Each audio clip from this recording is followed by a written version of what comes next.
Hello friends, मैं आकांक्षा GK with आकांक्षा में आपका स्वागत करती हूँ। आज हम लूसेंट की क्लास 3 लेने वाले हैं। इसके पहले मैंने लूसेंट के 2 वीडियो और बनाए हैं। ये मेरा 60 दिन का टारगेट है। कोशिश करेंगे कि हम 60 दिन में ये हमारा कंप्लीट हो जाए। मेरा ये उद्देश्य है कि ये जो लूसेंट है आप हमारे लोगों के लिए बहुत ज़्यादा इम्पॉर्टेंट है। लेकिन लूसेंट में क्या है, बहुत छोटे छोटे अक्षर लिखे हुए होते हैं और थोड़ी सा घना सा लिखा हुआ होता है। एक पेज में बहुत सारा डाटा दिया होता है, तो हमको थोड़ा सा पढ़ने में बर्डन लगता है। उसी बर्डन को कम करने के लिए मैं आपके लिए हैंड रिटन नोट्स लेके आई हूँ। या अगर आप इनको नोट्स लेना चाहते हैं तो आप ख़रीद भी सकते हैं इनको, हैंड रिटन मेरे लूसेंट के नोट्स। और वैसे मैं अगर आप नहीं ख़रीद पा रहे हैं तो वीडियो में भी मैं डेली ला ही रही हूँ। तो चलिए स्टार्ट करते हैं। इसके हम 46 क्वेश्चन कर चुके थे और 47 से हम ये स्टार्ट कर रहे हैं। स्टार्टिंग से ही स्टार्ट है। अभी हमारा इतिहास चल रहा है। ये लूसेंट में आपने पढ़ा होगा, तो जो लाइन लूसेंट में लिखी हुई हैं हम वो कवर कर रहे हैं। मैं कोई अभी एक्स्ट्रा नहीं लिख रही हूँ। हमारा लूसेंट हो जाएगा तो उसके बाद हम कुछ एक्स्ट्रा करेंगे। अभी हम फ़िलहाल इतना ही करेंगे, जो लूसेंट है उसको कंप्लीट करेंगे। तो सबसे पहला क्वेश्चन है आज का कि वेदांग कितने हैं। वेदांग कितने हैं? 6। वेदांगों की संख्या कितनी है? 6 है। अब अगला क्वेश्चन है वो वेदांग 6 कौन कौन से हैं। ये आपका मेंस का भी क्वेश्चन बनता है कि वेदांग कौन कौन से होते हैं। तो वेदांग है शिक्षा, ज्योतिष, कल्प, व्याकरण, निरक्त तथा छंद। शिक्षा, ज्योतिष, कल्प, व्याकरण, निरक्त तथा छंद, ये 6 वेदांग हैं, है ना। और वेदांगों की संख्या कितनी है? 6 है। वैसे ये नहीं, ये ऐसा आ सकता है, ऑब्जेक्टिव में आ सकता है इनमें से कौन सा वेदांग नहीं है करके, तो इस प्रकार से ये आपसे पूछ सकते हैं। फ्रेंड्स, चैनल को ज़रूर सब्सक्राइब कीजिएगा अगर आप पहली बार देख रहे हैं। और आपको प्लेलिस्ट बना दी है मैंने लूसेंट करके, लूसेंट हैंड रिटन, तो आप वहाँ पे इसके पहले की जो 2 वीडियो हैं वो भी देख सकते हैं। नेक्स्ट है भारतीय ऐतिहासिक कथाओं का सबसे अच्छा क्रमबद्ध विवरण कहाँ मिलता है। तो ऐतिहासिक कथाओं का देखिए फ्रेंड, हम देखते भी विष्णु पुराण देखते हैं या हम कृष्णा देखते हैं, तो ये सभी, या हम रामायण देखते हैं, या हमें किसी भी, जैसे कि हमको पता चला है कि भगवान के कौन कौन से अवतार हैं, ये कृष्ण भगवान के कौन से अवतार हैं, तो ये सभी की हमें जो क्रमबद्ध जानकारी मिलती है कि पहले ये अवतार आया फिर ये अवतार आया, तो ये क्रमबद्ध जानकारी हमें किसके द्वारा मिलती है? ये पुराणों से मिलती है। नेक्स्ट है पुराणों के रचयिता कौन थे। तो पुराणों के रचयिता लोमहर्ष थे और उनके पुत्र थे उग्रश्रवा, वो थे। तो पुराणों के रचयिता कौन थे? लोमहर्ष और उनके पुत्र उग्रश्रवा को पुराणों का रचयिता कहा जाता है। याद रखिएगा, पुराणों के रचयिता कौन थे? लोमहर्ष तथा उनके पुत्र उग्रश्रवा। फ्रेंड, जैसे कि आपका कोई एग्ज़ाम है तो आप मेरी केवल वीडियो को चला के आप मेरी केवल, जैसे आप कोई काम कर रहे हैं तो आप मेरी केवल ऑडियो भी सुन सकते हैं। मैं एक बार लाइन को कम से कम 2 से 3 बार बोलती हूँ, तो आपको तभी भी याद हो सकता है। सबसे पुराना पुराण कौन सा है? तो सबसे पुराना पुराण है मत्स्य पुराण।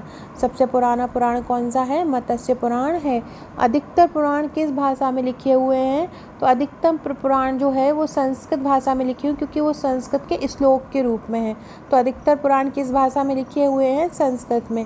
वेद पढ़ने की अनुमति किसको नहीं थी? तो स्त्रियां और शूद्रों को बहुत तुच्छ समझा जाता था और उनको वेद पढ़ने की अनुमति नहीं थी। किसको वेद पढ़ने की अनुमति किसको नहीं थी? स्त्रियों और शूद्र को वेद पढ़ने की अनुमति नहीं थी। नेक्स्ट है पुराणों का पाठ कौन करता है? जो मंदिरों के पुजारी होते हैं वो पुराणों के पाठ करते थे। तो पुराणों का पाठ कौन करता है? पुजारी करता है।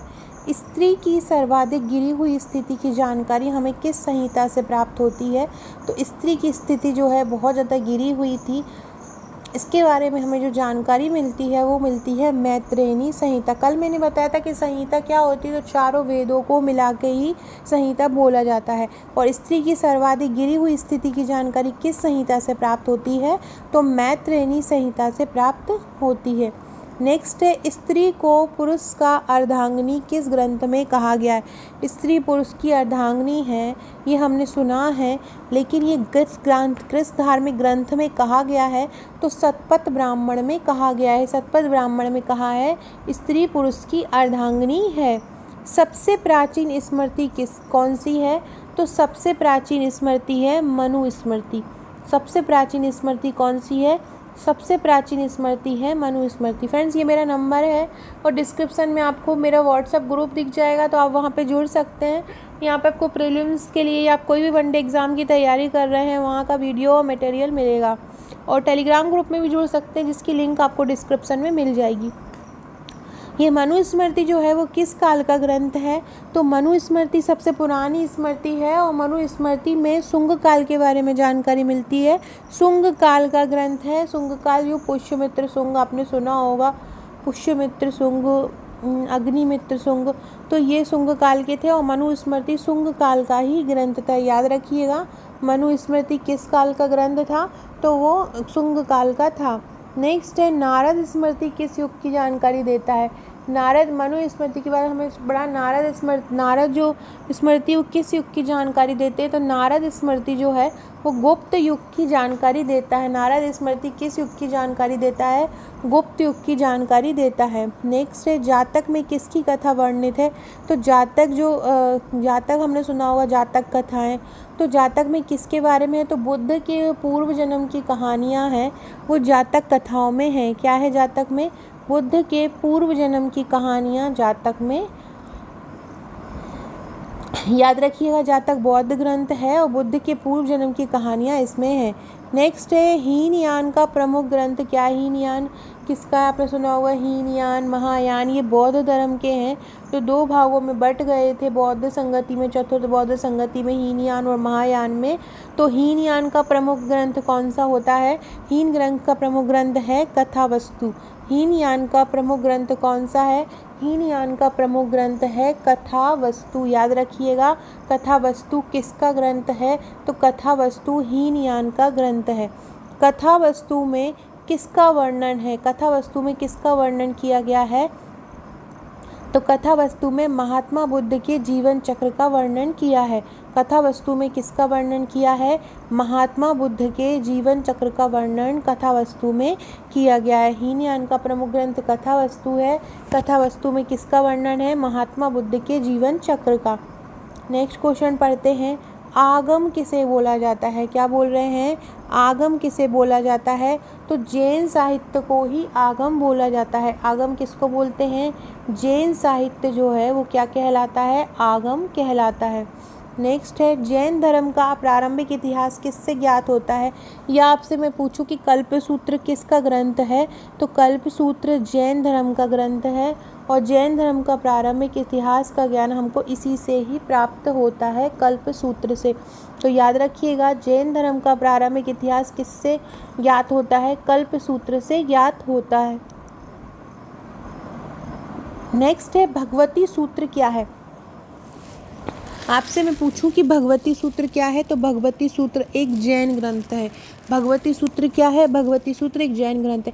देख रहे हैं फ्रेंड्स, ये हमने लूसेंट ही पढ़ रहे हैं, लूसेंट की लाइनें पढ़ रहे हैं, लेकिन मैंने बहुत सरल तरीके से इनको जमा दिया है। आपको पढ़ने में बहुत आसानी होगी। आप नोट्स बनाना चाहते हैं तो आप इनको अपनी एक कॉपी बना लीजिएगा और उस रजिस्टर पर अपना ये लिखते जाइएगा। तो भगवती सूत्र क्या है? जैन ग्रंथ है। नेक्स्ट है भगवती सूत्र में क्या क्या है? तो भगवती सूत्र में महावीर का जो जीवन कृत्य है, जो आरंभ से लेके जीवन अंत तक की उनकी जो घटनाएं हैं उनके जीवन की, और उनका किस किस से संबंध रहा है, तो उनके संबंधों के बारे में भगवती सूत्र में बताया गया है। तो भगवती सूत्र एक जैन ग्रंथ है जिसमें महावीर के जीवन कृत्य और संबंध को बताया गया है। नेक्स्ट है अर्थशास्त्र के लेखक कौन है? ये तो बहुत इंपॉर्टेंट क्वेश्चन है और बहुत सरल क्वेश्चन है। कौटिल्य का अर्थशास्त्र हमने पढ़ा ही है। तो कौटिल्य को ही चाणक्य बोलते थे और कौटिल्य को ही विष्णुगुप्त बोलते थे। तो इन्हीं का ही ग्रंथ है अर्थशास्त्र। तो अर्थशास्त्र के लेखक कौन है? चाणक्य है। इसमें मौर्यकालीन राजनीति और अर्थव्यवस्था की जानकारी हमको मिलती है। चंद्रगुप्त मौर्य के दरबार में ये थे, तो चंद्रगुप्त मौर्य को इन्होंने ही बनाया था। तो घनानंद के खिलाफ इन्होंने ही वो षड्यंत्र किया था, करवाया था कौटिल्य ने। उनको प्रधानमंत्री जो मौर्य साम्राज्य का चंद्रगुप्त मौर्य ने बनाया था। तो चाणक्य को ही कौटिल्य बोलते हैं, विष्णुगुप्त बोलते हैं। इन्हीं की ही रचना है क्या? अर्थशास्त्र। अर्थशास्त्र में हमको किसकी जानकारी मिलती है? अर्थशास्त्र से हमको मौर्यकालीन इतिहास की जानकारी मिलती है। और ये भी याद रखिएगा, जो अर्थशास्त्र है वो 15 अधिकरणों और 180 प्रकरण में विभाजित है। जो अर्थशास्त्र है वो किस में विभाजित है? 15 अधिकरणों और 180 प्रकरण में विभाजित है अर्थशास्त्र। नेक्स्ट है संस्कृत साहित्य में ऐतिहासिक घटनाओं का क्रमबद्ध लिखने का सबसे पहले जो संस्कृत अभी तो हिंदी में तो लिखा रहा था पूरा। अब अगर आपसे पूछें कि ऐतिहासिक घटनाओं को किसने लिखा क्रमबद्ध संस्कृत में, तो संस्कृत में सबसे पहले लिखा था कलहण ने। किसने लिखा था? कलहण ने लिखा था। नेक्स्ट है रास तरंगिणी किसने लिखी थी?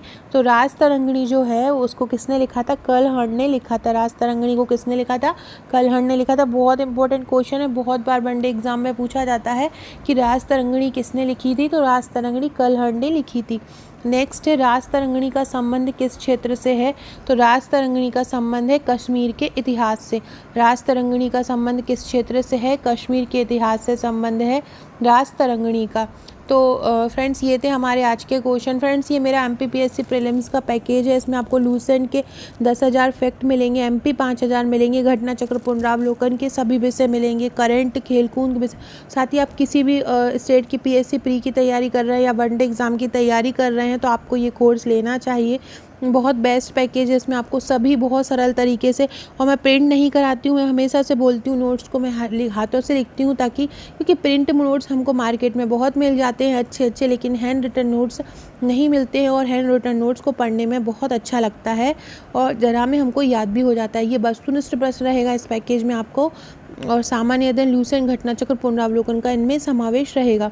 सो फ्रेंड्स वीडियो अच्छा लगा हो तो लाइक शेयर ज़रूर कीजिएगा, अपना ध्यान रखिएगा, घर पे रहिएगा और पढ़ाई करते रहिएगा। Okay friends, thank you.